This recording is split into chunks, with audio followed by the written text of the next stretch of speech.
índios não pode ser objeto da cobrança de tarifas e de ingressos. Não pode ser cobrado. Qual é, então, o objetivo de colocar em área demarcada o balneário Tororomba, antes conhecido como o buraco do Padre? O buraco do Padre, muito bem, do Padre. Provavelmente do padre europeu. Eu desconheço naquela região o padre indígena. Colocam esse equipamento, uma das maiores atrações turísticas de Ilhéus, dentro da área demarcada, e não vão poder fazer exploração. Porque o Supremo Tribunal não permite, já está exarada como condicionante, como não permite mais ampliação, como exige a participação dos entes federativos, nenhum de nós participou. Esse estudo precisa ser arquivado, precisa ser determinado um novo estudo, uma outra política. Querem compensar os descendentes de indígenas? Querem fazer reparações? É possível. Quantos proprietários ali querem se desfazer das terras? Agora fazer isso sem gastar?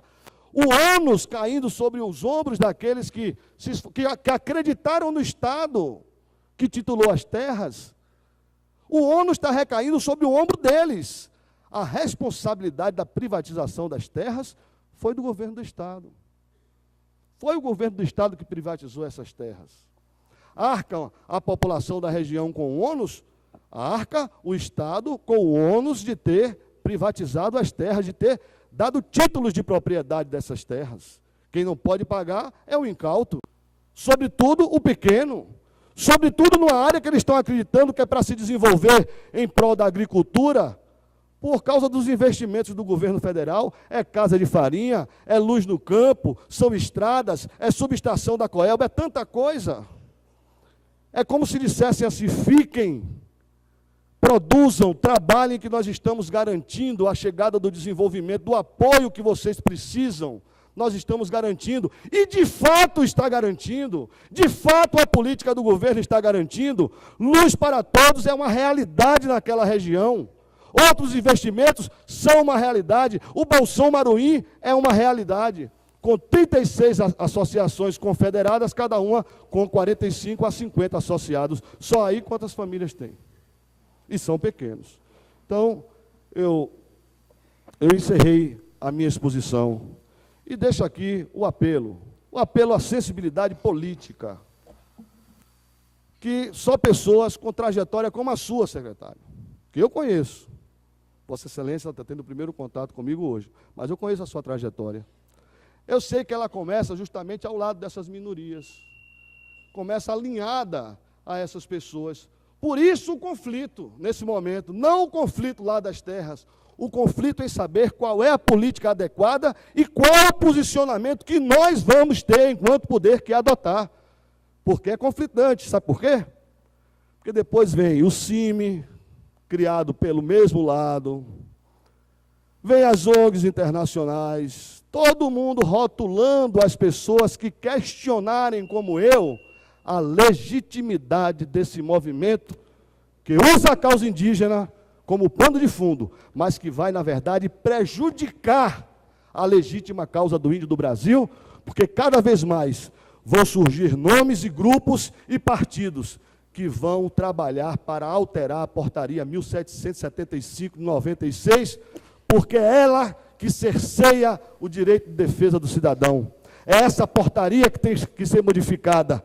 É essa portaria que deveria exigir a presença dos entes federativos no acompanhamento do processo de demarcação. Então, isso vai fortalecer a causa daqueles que são contra a causa indígena. E eu não sou contra a causa indígena. Me mudei para Olivença porque a minha avó dizia sempre, toda orgulhosa, sou cabocla de Olivença, minha mãe é de Olivença, como eu sou do Amaral, parente daqueles que hoje querem tomar as terras de vocês. E que hoje são caciques, mas na verdade são netos e bisnetos do coronel Nonato do Amaral. Muito obrigado.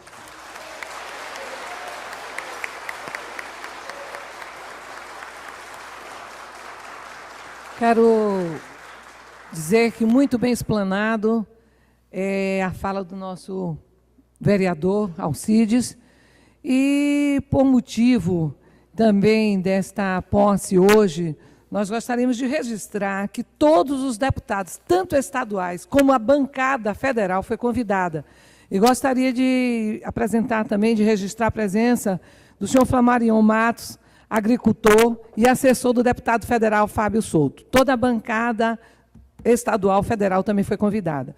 Eu gostaria de dizer o seguinte: o nosso excelentíssimo secretário de Justiça se pronunciaria no final, mas por motivo da posse, ele está precisando se fazer presente lá.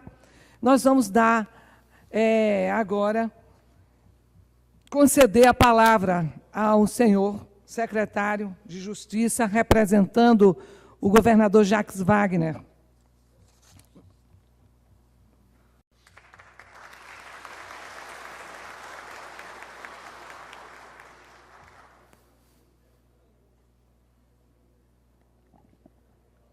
Boa tarde a todos e a todas. Eu vou ser, inclusive, breve nos cumprimentos. Queria cumprimentar a presidente dessa sessão, a deputada Ângela Souza, parabenizar ela por essa iniciativa e ser testemunho de que, desde o primeiro momento, a deputada tem procurado o governador Jacques Wagner, já esteve comigo na secretaria, com a representação tanto dos pequenos produtores como dos produtores. O Luiz esteve lá com a gente também, desde o primeiro momento. E ela tem procurado ser porta-voz nesta casa, junto ao governo, das justas reivindicações dos que ela representa. Cumprimentar o deputado Heraldo Rocha, deputado desta casa, ex-secretário de Justiça também, os prefeitos todos aqui presentes, na figura do prefeito de Ilhéus, Newton, o vereador Alcides, e cumprimento todos, a nossa antropóloga. Dizer que essa questão, de fato, como aqui fez uma longa exposição, o vereador Alcides, é uma questão muito complexa. Complexa e problemática.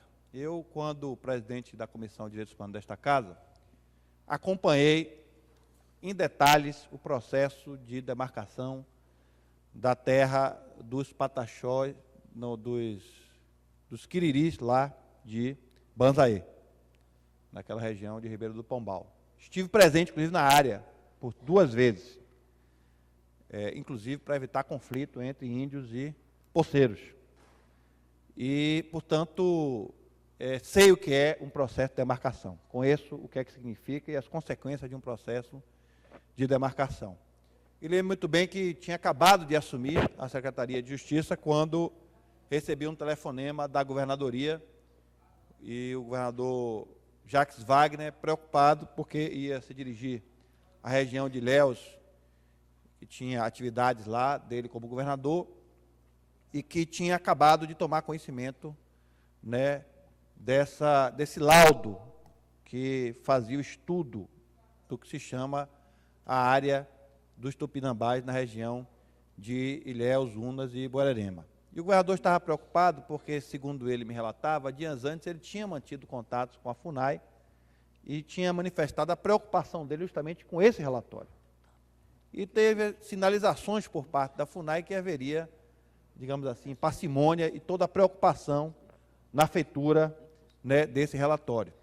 E que as notícias que ele tinha, que vinha da região, eram notícias que o relatório, ele tinha elementos que não estavam, digamos assim, sinalizados na sua feitura. Ele me pediu que obtivesse informações, mesmo que de forma preliminar, para subsidiar não só o seu pronunciamento, mas também ele saberia, né, que seria questionado ao chegar em Ilhéus sobre essa questão. Liguei para o Ministério da Justiça, falei com a antropóloga, ela me deu algumas informações em relação ao relatório, né, a extensão dele, os estudos realizados, a informação que ela me deu, inclusive, por telefone, depois não correspondeu em relação à área em si, o tamanho da área, talvez ela tenha se equivocado, e disse ela que esse era um estudo da FUNAI, mas que eu deveria examinar, né, o decreto federal que estabelece esse processo. E eu, prontamente, depois que terminei de falar com ela, eu me debrucei sobre o decreto, analisei ele e fiz uma nota técnica ao governador Jacques Wagner, que acabou, de uma certa forma, subsidiando, inclusive, o primeiro contato que ele teve na região. Quando coloquei que